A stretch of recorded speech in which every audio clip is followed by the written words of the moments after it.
I provide expert assistance in information technology, accounting, finance, computer science, and academic writing assignments. Whether you need help understanding a topic or completing an assignment, I'm here to support you with quality and timely work. I'm also highly skilled in Microsoft Excel, Word, Access, and PowerPoint, and can guide you through projects, reports, and data-related tasks. If you're looking for reliable and professional help with your assignments, feel free to get in touch with me. My WhatsApp number and email are available in the video description. Contact me anytime if you're free and need help with your assignment. 48.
Thank you so much for watching this video till the end.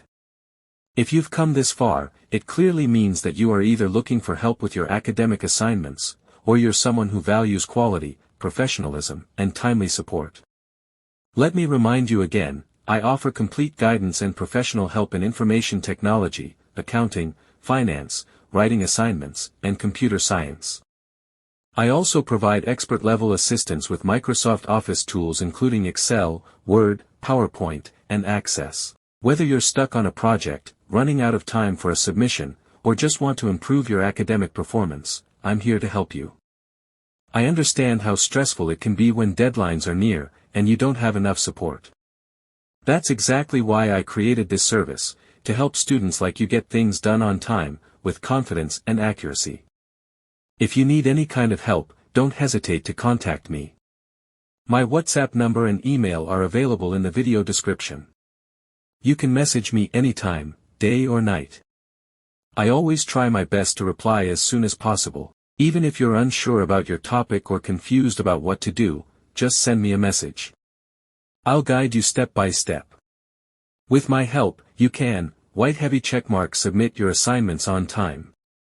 White heavy checkmark, improve your grades. White heavy checkmark, save hours of stress and confusion. White heavy checkmark, learn better along the way. Many students have already benefited from my services, and I would be happy to help you as well. So if you're free right now and want help with any subject or task, just click the link in the description and message me directly on WhatsApp or email. I'll take care of the rest. Remember, your academic success is my top priority, and I'm fully committed to providing high-quality, affordable, and trustworthy support for students just like you. Again, thanks a lot for giving your time and watching this video. Make sure to like, share, and subscribe if you're watching this on YouTube, because more helpful videos are coming soon. Take care, and I look forward to helping you with your next assignment. Don't forget, all contact details are available in the video description. Let's work together and make your studies stress-free and successful.